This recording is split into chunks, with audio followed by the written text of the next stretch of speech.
The air in Mr. Harding's office was a carefully curated blend of old money and impending disappointment. It smelled of lemon polish, decaying leather bindings, and the faint, cloying scent of my cousin Sarah's expensive perfume. It was the smell of vultures gathering. I sat on a chair that was worth more than my car, my worn denim jacket a jarring note of blue in a symphony of beige and mahogany. Across the gleaming expanse of the desk, my brothers, Mark and David, were studies in predatory stillness. They wore their $1,000 suits like armor and their entitlement like a birthright.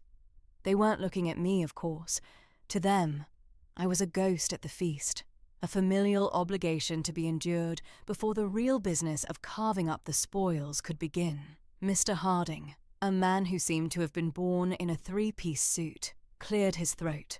The sound was like dry leaves skittering across pavement. He adjusted his gold-rimmed glasses and picked up the thick document that represented the final words of my grandfather, Arthur Marsh. "We are gathered," he began, his voice a low, sonorous drone, "to execute the last will and testament of Arthur Elias Marsh." I focused on a dust mote dancing in a sunbeam slanting through the tall window. It was easier than looking at the smug, anticipatory expressions on my brothers' faces. I knew what was coming. I had been the family's black sheep for as long as I could remember. While they went into finance and law, I had chosen mechanical engineering. I got my hands dirty. I understood tolerances and stress points and the elegant, brutal logic of machinery. They understood leveraged buyouts and hostile takeovers. To them, I was a curiosity at best, a failure at worst. Grandfather Arthur had been the only one who seemed to get it. He'd send me complex gear puzzles and old schematics in the mail, but he was gone now, and I was adrift in a sea of sharks. Harding droned on, his voice a river of legal jargon that carried my brother's ships to port. "To my eldest grandson, Mark Elias Marsh," he read, "I bequeath my complete real estate portfolio, including the properties on Park Avenue, the London flat, and the commercial holdings downtown." Mark inclined his head, a king accepting his crown. A low murmur of approval came from his wife, perched beside him. He didn't smile, but the corner of his mouth twitched. It was a look of profound satisfaction, of a reality finally aligning with his expectations. He shot a quick, triumphant glance at David, a shared moment of victory.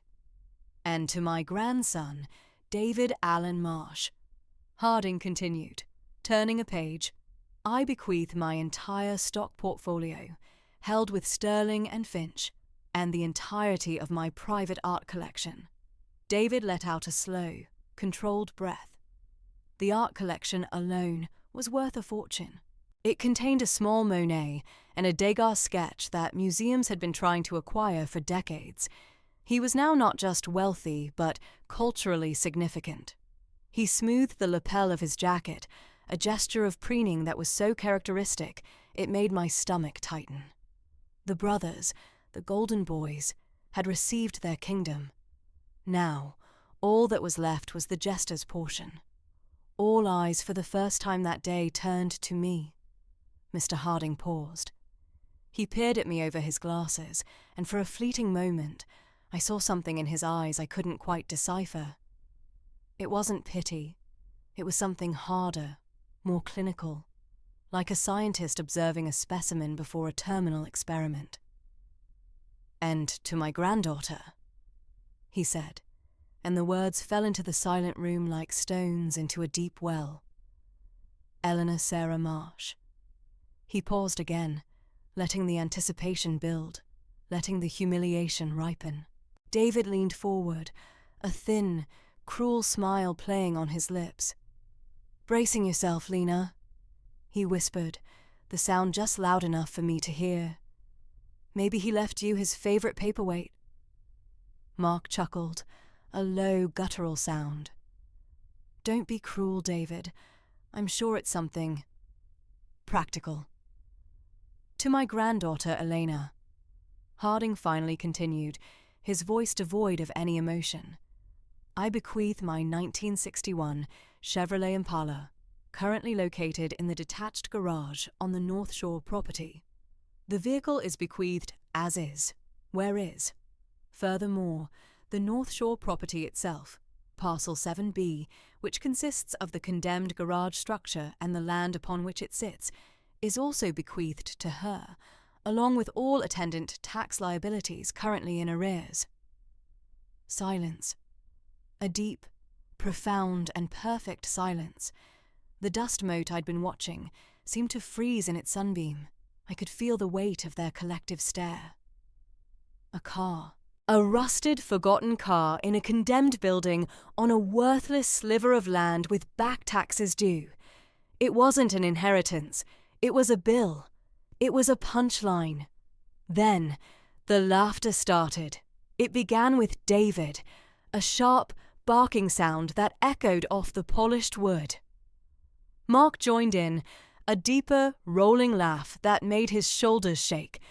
Their wives, after a moment of shocked hesitation, tittered along, their polite snickers like the chipping of ice. They were laughing at me, at the sheer, exquisite cruelty of the joke. "A car!" David gasped, wiping a tear of mirth from his eye. "He left you a junk car." "Oh, that is classic Arthur." "Better check the glove box, Lena," Mark added, his voice thick with amusement. "Might be a road map to the poorhouse." He turned to Harding. "Is that it? Is that all for her?" Harding nodded grimly. "That is the entirety of the bequest for Miss Marsh." My face was hot. I could feel a flush creeping up my neck, a burning tide of shame. But I refused to let them see it. I locked my eyes on the polished surface of the desk and focused on my breathing. In. Out. I would not cry. I would not scream. I would not give them the satisfaction. My grandfather, the man who taught me how a differential gear worked, the man who loved puzzles more than people, had done this. He had orchestrated my public humiliation from beyond the grave. "Well, Elena," David said, his tone dripping with false magnanimity as he stood up, "don't you worry. I know a guy who runs a scrap yard. I'll give you $1,000 for it, sight unseen, more than you'll get from anyone else. Consider it a gift." "That's generous of you, brother," I said, and my voice came out surprisingly steady. It was quiet, but it cut through their laughter. I rose from my chair, my movements deliberate. I walked to the desk and took the pen Mr. Harding offered me. I signed the documents, my signature a clean, angry slash of ink. I accepted the keys, a single tarnished brass key, and a thick envelope containing the deed and the tax delinquency notice. I didn't look at them. I turned and walked towards the door. "If you need a loan to pay the taxes," Mark called after me, "you just let me know. The family has to stick together after all." Their laughter followed me out into the hallway, down the elevator and into the cold city air. It echoed in my head all the way to my beaten-up pickup truck. I sat behind the wheel for a long time, the tarnished key digging into my palm, before I finally drove away, heading north towards my inheritance. The drive to the North Shore was a 2-hour journey from the city's concrete canyons to the decaying fringe of the coast. The farther I drove, the more the manicured suburbs gave way to peeling paint and rust-stained fences. The North Shore property wasn't part of the desirable lakefront grandfather had owned. It was an orphaned parcel he'd acquired in a land deal decades ago, landlocked and forgotten. Parcel 7B. It sounded like something you'd find on a specimen slide. When I finally found the address, I understood why it had been forgotten. It wasn't a property. It was a wound in the landscape. A chain-link fence, sagging and consumed by ivy, was the only thing separating it from a narrow, potholed access road. Beyond it, a small plot of land was choked with weeds and saplings, and in the middle of it all stood the garage. Condemned was a generous term. The structure looked like it was being actively reclaimed by the earth. The roof was a concave saddle, its shingles long since devolved into a kind of mossy pulp. The large double doors hung from their hinges at drunken angles, one of them torn halfway off. The wood of the walls was bleached grey and riddled with holes. A faded, peeling sign nailed to the door read, "Danger! Unsafe structure." Grandfather's joke was even crueler up close. I parked my truck and got out. The air smelled of damp earth, salt from the distant lake, and the pervasive, sweet stench of rot. I pushed through the gate, the rusted metal screaming in protest. The ground was soft and uneven under my boots. As I got closer to the garage, another smell joined the chorus, the acrid tang of animal droppings and decay. I peered into the gloom of the garage. It was like looking into the mouth of some dead leviathan.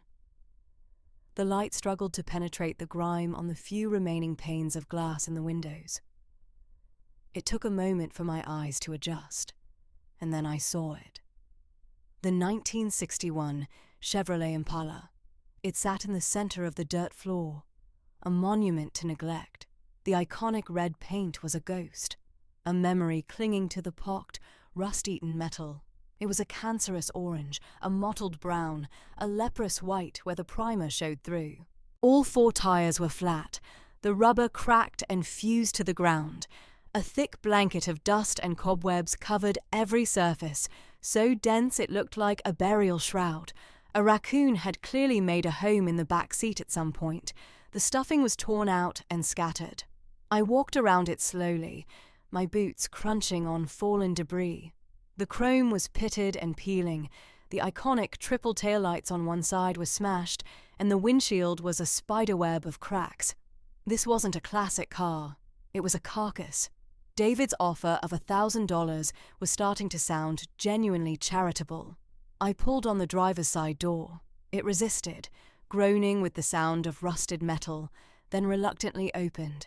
A wave of musty, mildewed air washed over me. The interior was even worse than the exterior. The vinyl on the seats was split and shredded, exposing the yellowed foam and rusted springs beneath. The dashboard was cracked, the gauges clouded over. Everything was coated in a fine, gritty layer of dust and grime. As a mechanical engineering student, I had a deep appreciation for the machines of this era. The elegant lines, the sheer audacity of the design, the raw power of the V8 engines. I tried to see that in this car, to see the ghost of what it had been. But all I could see was ruin. The frame was probably compromised by the rust. The engine would be a solid block of corrosion. The electrical system would be a nightmare. Restoring it would cost tens of thousands of dollars I didn't have, and for what? A car that would never be worth the investment. I sat down on an old, overturned wooden crate near the doorway, the only relatively clean surface in the entire building. The sunbeam that had pierced the gloom of Harding's office felt a universe away. Here, the only light was grey and weak, filtered through a film of dirt.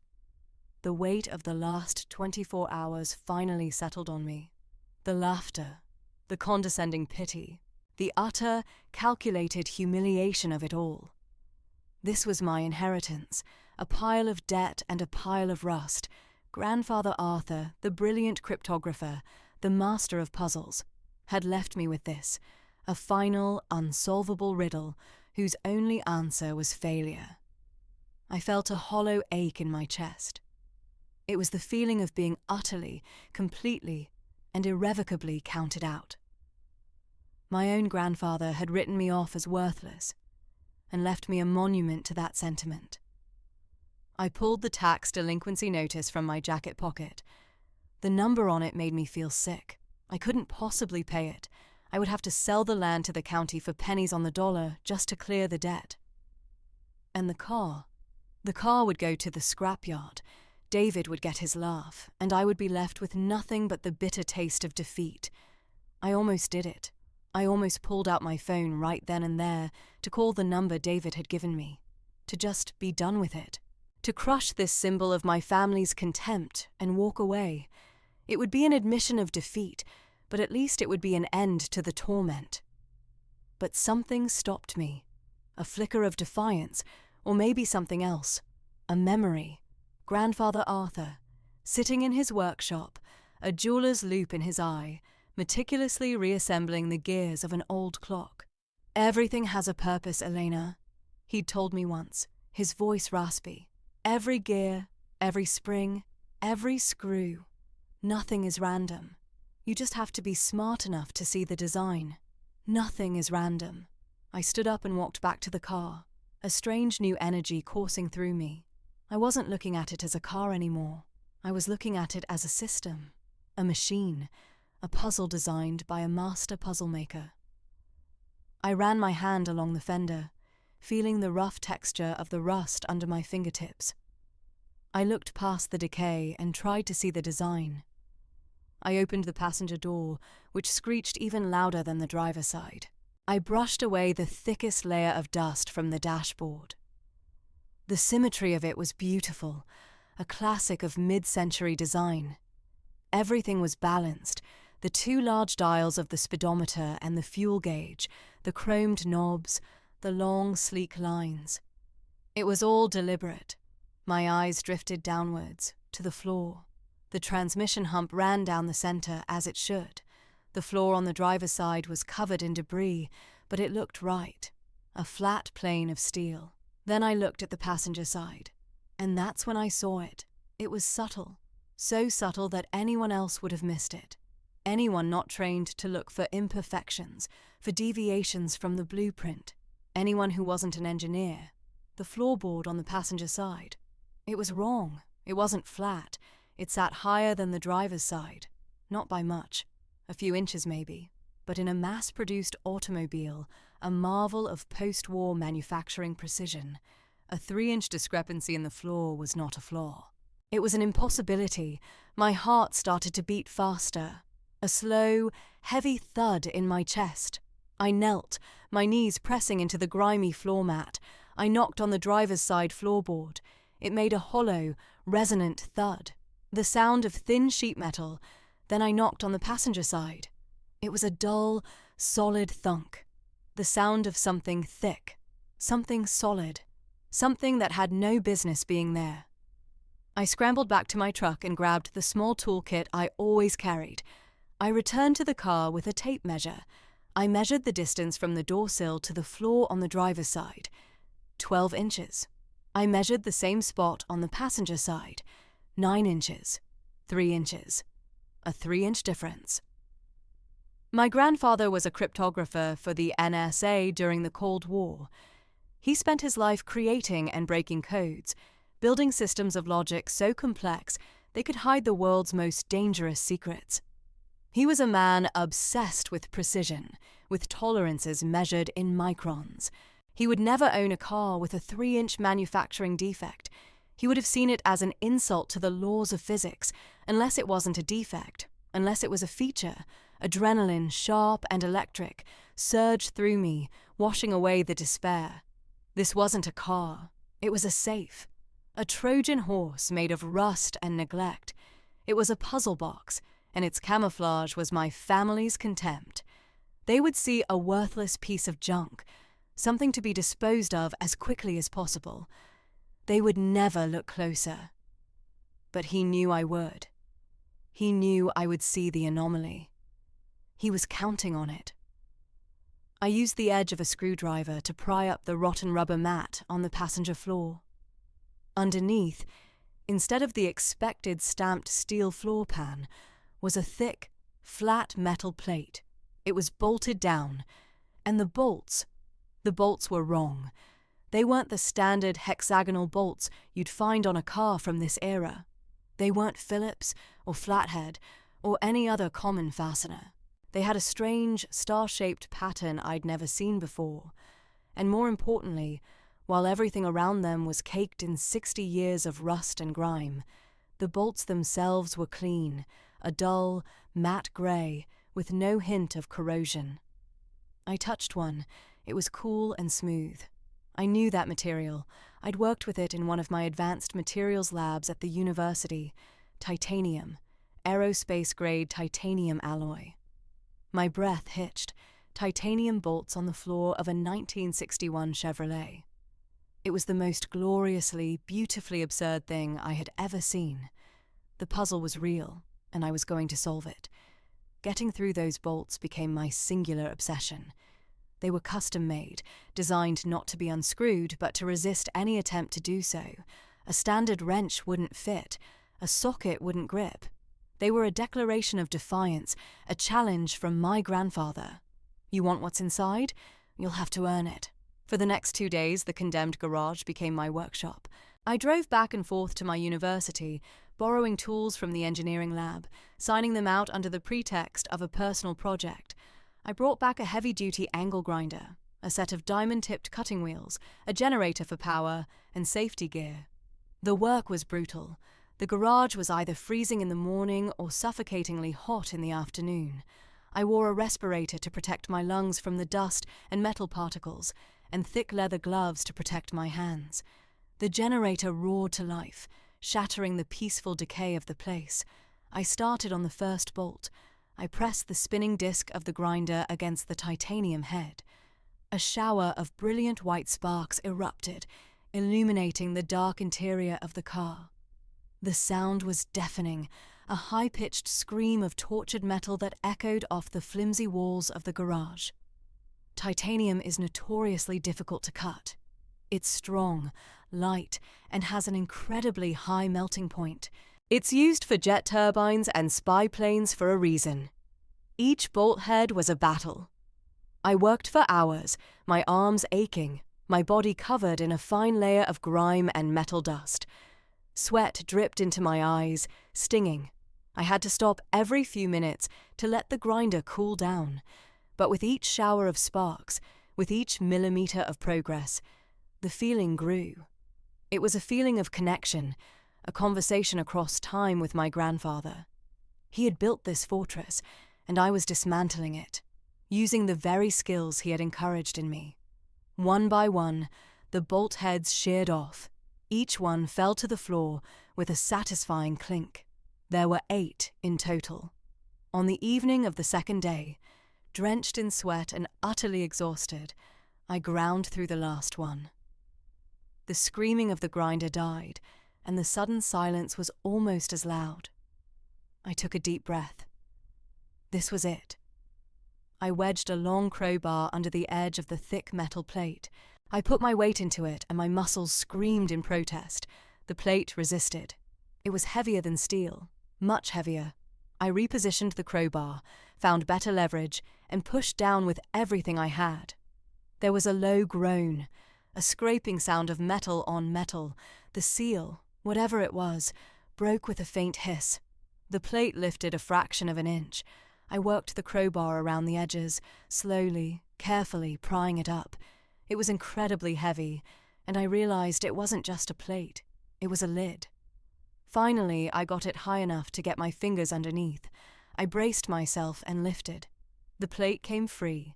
It was a solid slab of steel, almost 3 inches thick, and lined on the underside with a dull, heavy grey metal. Lead. It was a lead-lined box, designed to shield its contents from something. I set the heavy lid aside and peered into the opening. The air that rose from the hidden compartment was different. It wasn't the damp, musty air of the garage. It was cool, dry, and sterile. It smelled of nothing. It was the scent of a place sealed off from time.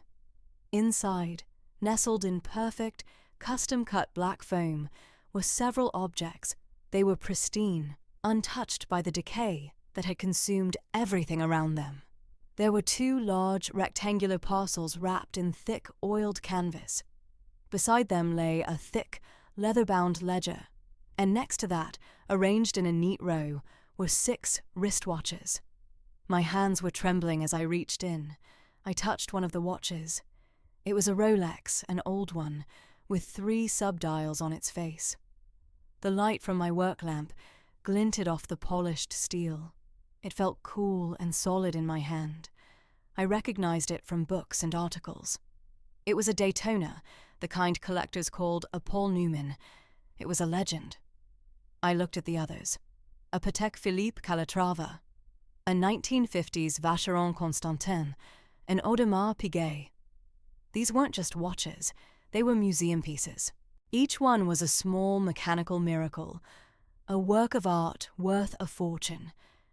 I set the Rolex aside carefully and picked up one of the canvas-wrapped parcels. It was heavy. I untied the string and unrolled the stiff fabric. Inside were stacks of papers, held together with simple paper bands. They were bearer bonds, hundreds of them, from various international banks. They were anonymous, untraceable, and as good as cash to whoever held them. I couldn't even begin to calculate their value. It was staggering. Millions. Tens of millions. My head was spinning. The sheer scale of it was overwhelming. This was the inheritance, not the rusted car, but what was hidden inside it.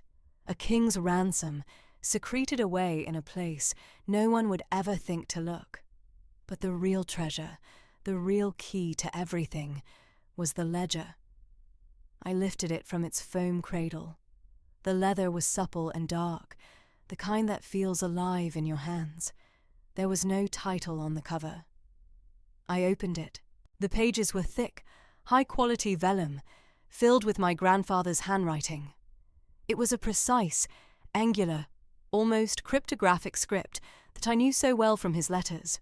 The first page was not a list of numbers. It was a letter, addressed to me. "My dearest Eleanor," it began. "If you are reading this, then you have succeeded. You did not see a pile of rust. You saw a machine. You did not see a cruel joke. You saw a puzzle.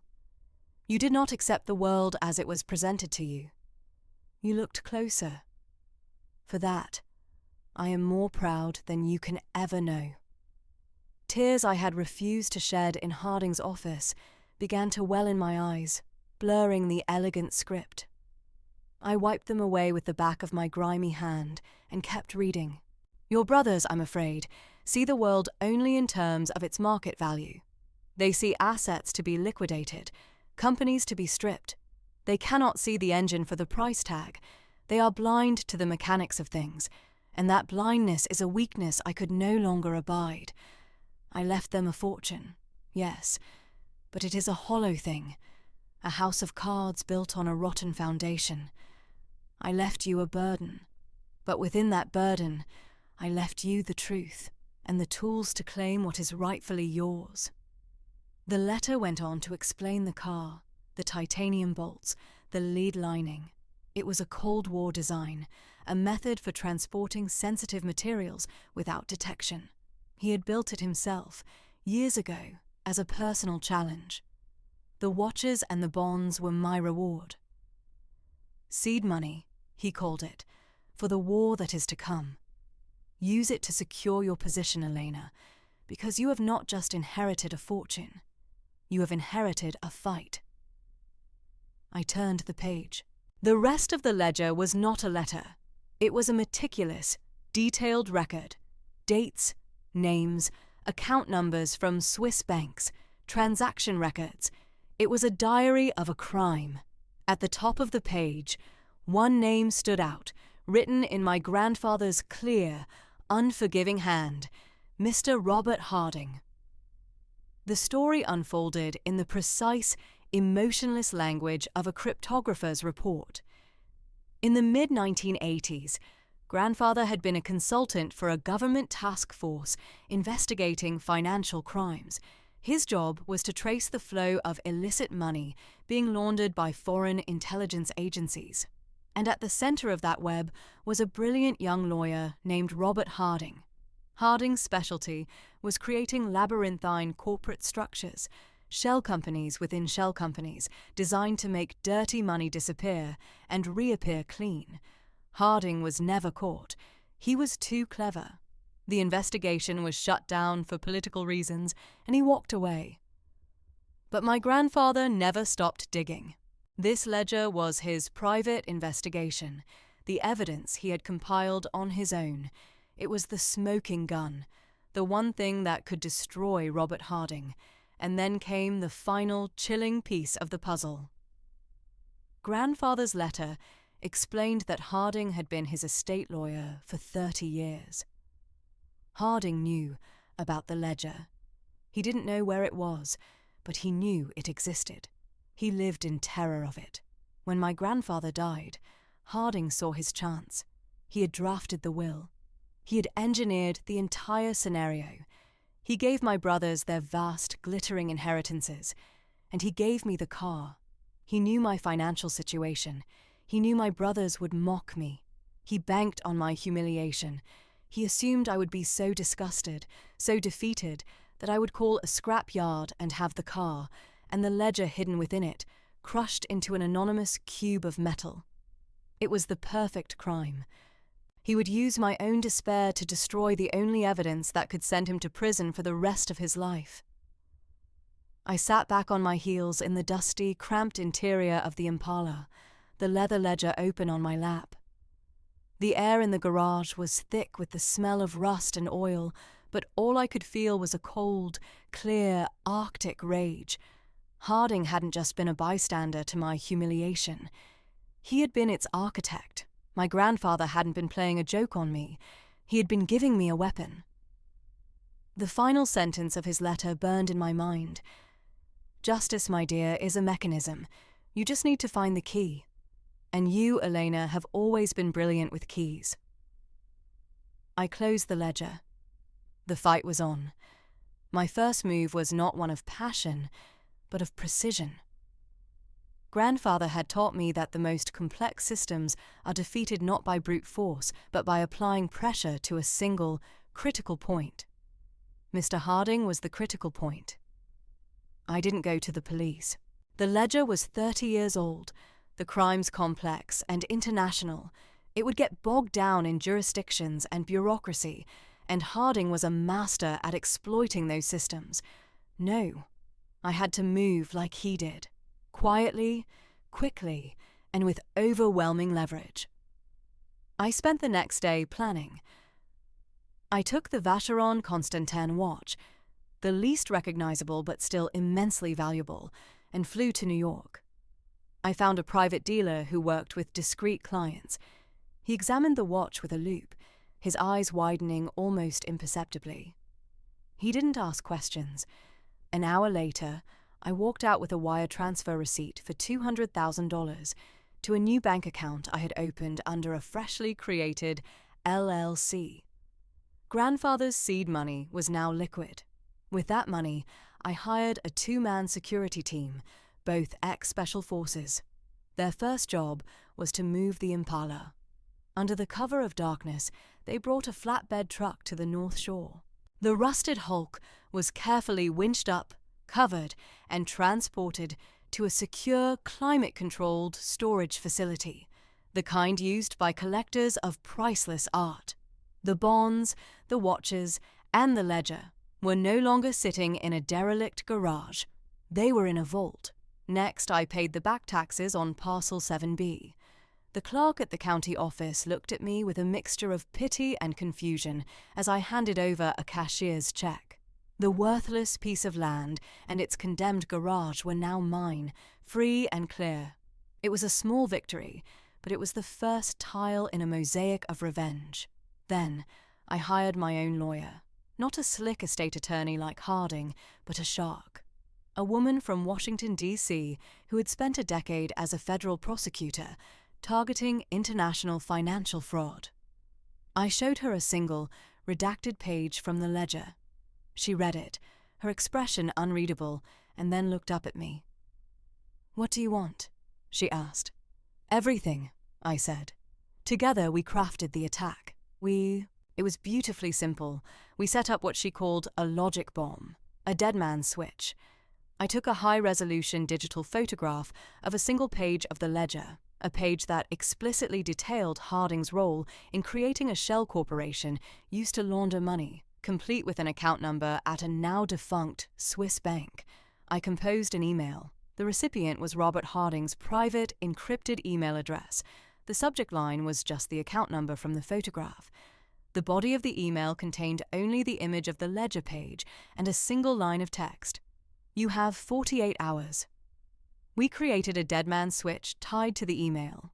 If I didn't enter a code every 12 hours, a complete, unredacted copy of the entire ledger would be automatically sent to the Department of Justice, the IRS Criminal Investigation Division, and the financial regulators in Switzerland.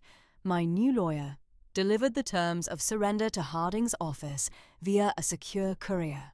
The demands were precise. 1.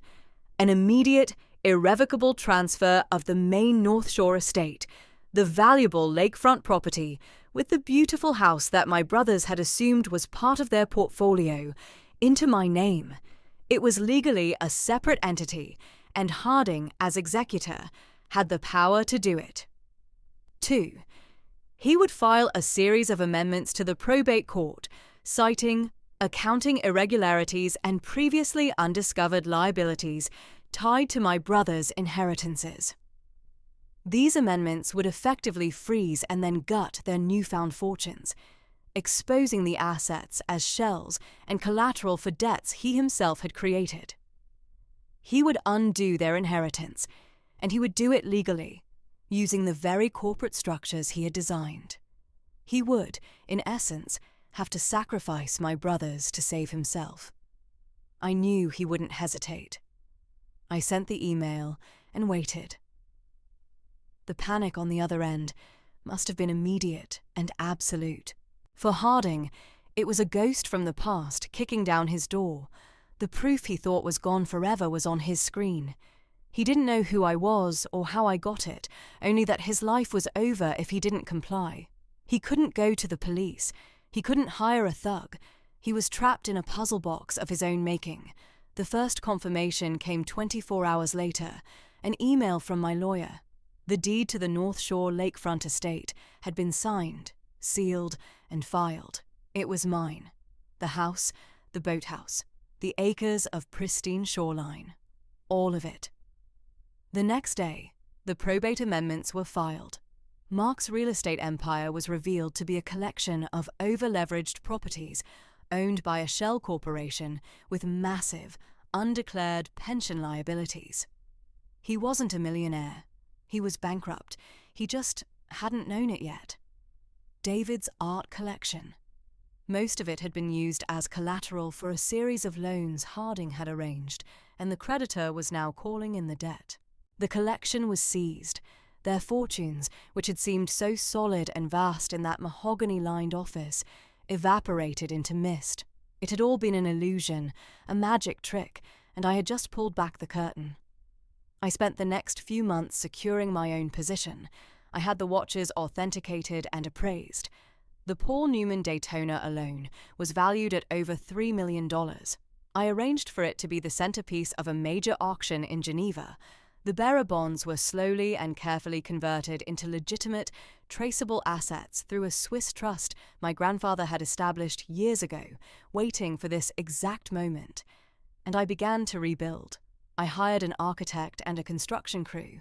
We tore down the old, condemned garage on Parcel 7B, and on the magnificent lakefront property that was now mine, we began the slow, careful work of restoring the beautiful old house, which had been neglected for years. It was a mirror of my own life, tearing down the rotten structure I had been handed and building something strong and beautiful in its place. The news of my brother's downfall was a quiet affair, reported only in the dry, dispassionate language of the financial press. "Sudden reversal of fortune for Marsh Hares," one headline read. There were whispers of fraud, of bad investments. No one knew the truth.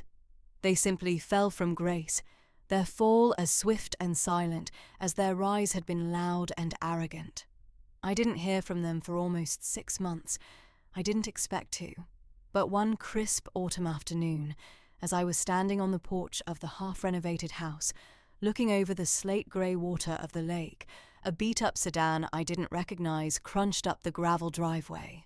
Mark and David got out. The change was shocking. They seemed diminished, shrunken. Their expensive suits were gone, replaced by ill-fitting clothes that hung on their frames. David had lost weight and his face was pale and drawn. Mark's hair was thinning and he looked 10 years older. The arrogance was gone, replaced by a desperate, hollowed-out look I had never seen in their eyes before. They stopped at the foot of the porch steps, looking up at me. For a moment, no one spoke. The only sound was the wind in the tall pine trees and the distant cry of a gull. David found his voice first. It was raspy, thin.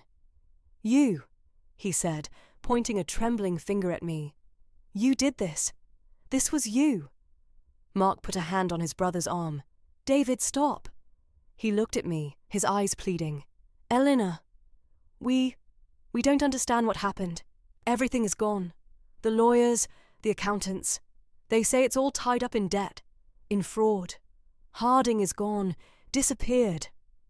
"Harding was a criminal," I said, my voice even and calm. "Grandfather knew it. He just made sure the right people paid the price." A flicker of comprehension, then rage, crossed David's face. "So it was you. You set us up. That piece of junk car, it was all a trick." "It was a test," I corrected him gently. "And you failed." The fight seemed to drain out of them, replaced by a pathetic desperation. Mark took a step forward, his hands outstretched. "Elena, please, we're family. We have nothing. They took the houses, the accounts, everything. You have all this." He gestured around at the grand house, the sprawling property. "Grandfather would have wanted you to help us, to take care of us." I looked down at them, two broken men standing in the ruins of their own greed. I thought of their laughter in Harding's office.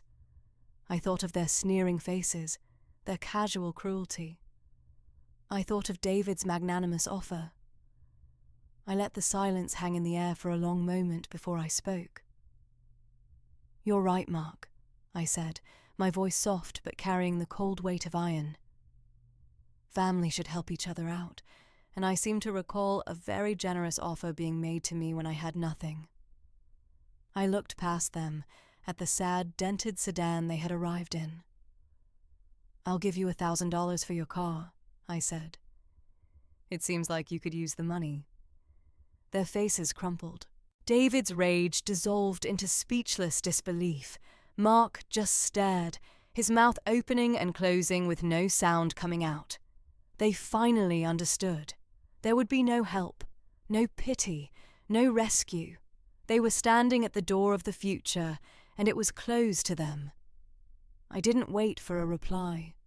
I turned my back on them, on the past they represented. I walked across the wide porch, the blueprints for the new library under my arm. I opened the heavy oak door to my house, my home, my future. The sound of the latch clicking shut behind me was the most satisfying sound I had ever heard. It was the sound of a lock turning, a mechanism engaging, a final, perfect puzzle piece sliding into place.